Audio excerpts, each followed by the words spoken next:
Hello. I suffer from obsessive compulsive disorder, which is an anxiety disorder in which people have unwanted, repeated thoughts, feelings, ideas, or behaviors. In other words, my life is a systematic pattern. But yesterday, I experienced a flaw in my own system. I awoke that morning and my lakeside home promptly at 6:45 a.m.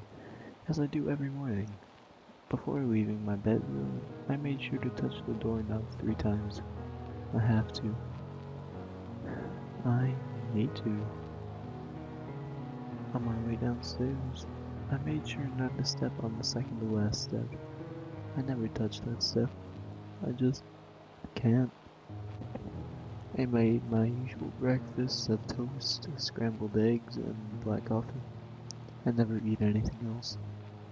In the morning, I just those 3 things. Turning my iPad on, I made sure to check the local news headlines like usual, but today something was missing. I couldn't place my finger on it. Did I forget something? A strange feeling lingered with me all the way to my car. On my way out the door, I made certain to lock my door, then unlock it, then lock it again. Driving to work, I couldn't feel like part of me was missing. What did I miss? How could I possibly have even missed it? I hoped that the feeling would surpass me while I worked that day, but it didn't. It stayed with me for 12 whole hours. I left the office around 6:45 p.m. to head back home. About 25 minutes into my commute, I stopped at a red light at the intersection of the Marbury and Westway.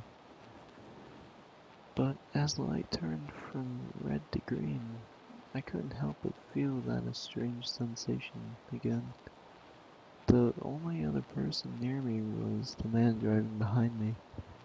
He blared his horn for me to get going, but instead of accelerating, I just unrolled my window and motioned him to go around me.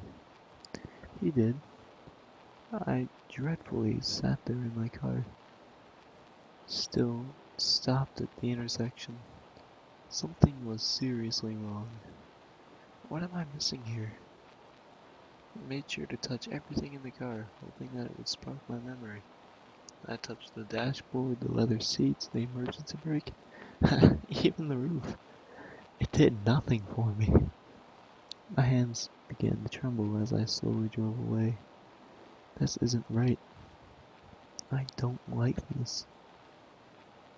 Arriving home, I pulled my '74 Mustang into the garage. I wash the car every weekday, never on the weekends. I only wash the front of the car and the back, never the sides, no matter how dirty they get. I never wash the sides, I just simply can't. But something else seemed to be missing from my daily routine as I washed. No, not again. First the news, then the intersection, now this. Finishing up with the car, I jogged to the backyard. Only jog, never walk, never run. Opening the tool shed, I felt yet another thing missing from my pattern. I screamed, "This isn't right! This isn't right! This isn't right!" I stumbled out of the shed and gazed out at the lake. It always seemed to calm me when my anxiety got out of control, but tonight, all I wanted was to sleep. I needed to finish this day. The next morning, I woke at 6:45 a.m., touched the doorknob 3 times, made sure not to step on the second to last step on my way to the kitchen. I prepared my toast, scrambled eggs, and black coffee.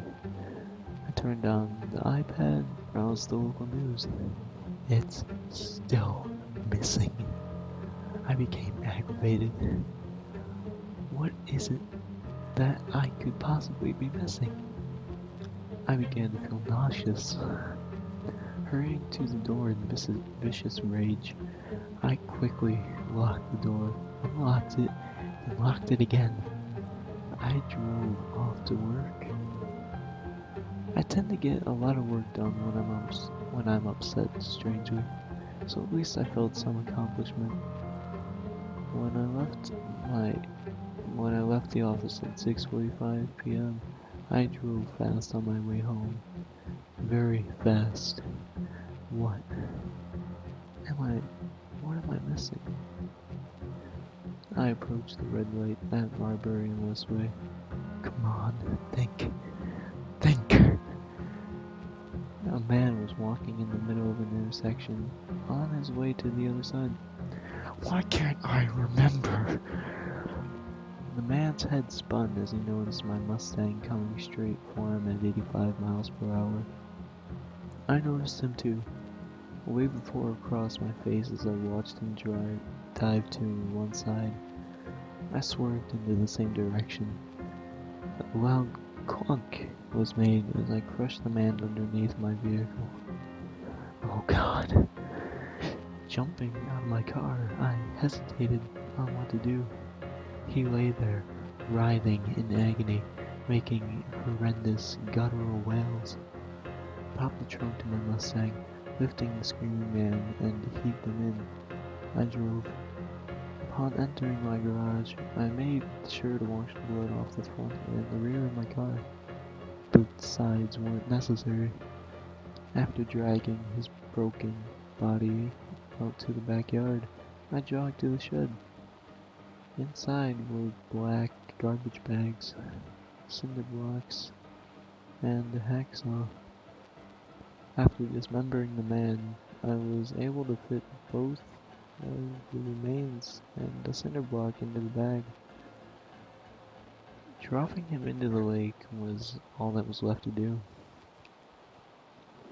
The following morning, I made sure to wake at 6:45 a.m. and touch the doorknob 3 times before skipping the second to last step on my way to the kitchen. While eating my toast, scrambled eggs, and black coffee, I browsed the local news on my iPad. The top headline: Hit and run serial killer strikes again. I smiled. Back to normal.